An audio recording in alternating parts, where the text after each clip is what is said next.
Wo nek iki wis. Piye Pak De? Pak De. Pak De amat. Ora wae nek iki ra wae aku. Ora piye. Suwe ra ketemu ra ya piye carane ngono lho. Ora. Ora tenan? Diacari piye? Oh, gegere wis sak meja ya. Nek kuwi ngece nek kuwi. Ucembar tenan. Awane to ayune kene kok dionekke kaya meja gegere iki. Ah rumah samu apa? Piye baleni meneh? Ora. Gegere sepira? Sing ngomong si ana jare sak meja. Sing ngomong si ana. Sapa sing ngomong? Aku. Ah kuwi wong lanang tenan iki ngono kuwi.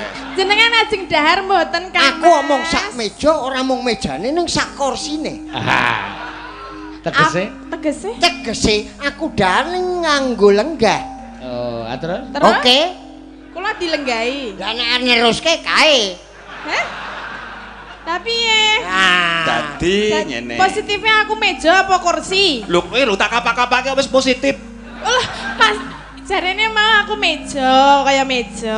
Aku lenggah ning kursi, kowe mejane. Dadi aku mek arek njumputi ning sing nang geger kuwi. Nah aku ya ora seneng meja. Seneng ya dipan.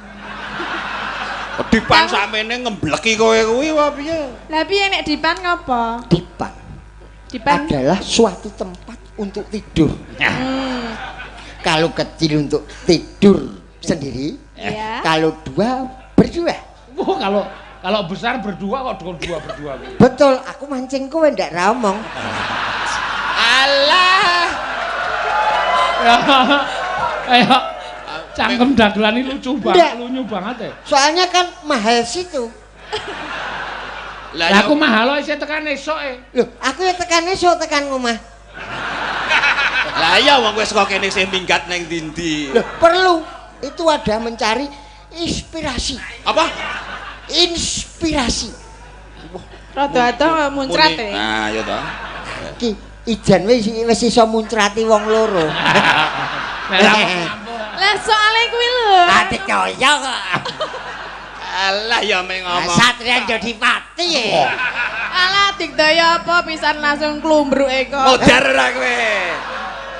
Ah nek kuwi kenyataan nek. Iya, si Anting mau lagi pisan lagi Acara we nganggo sumene. Apa meneh aku serius. Lah yo nganggo sumene. Lah saiki wis bar sumene. Angkat besi, Dik. Ya ayo tandangi. Ayo.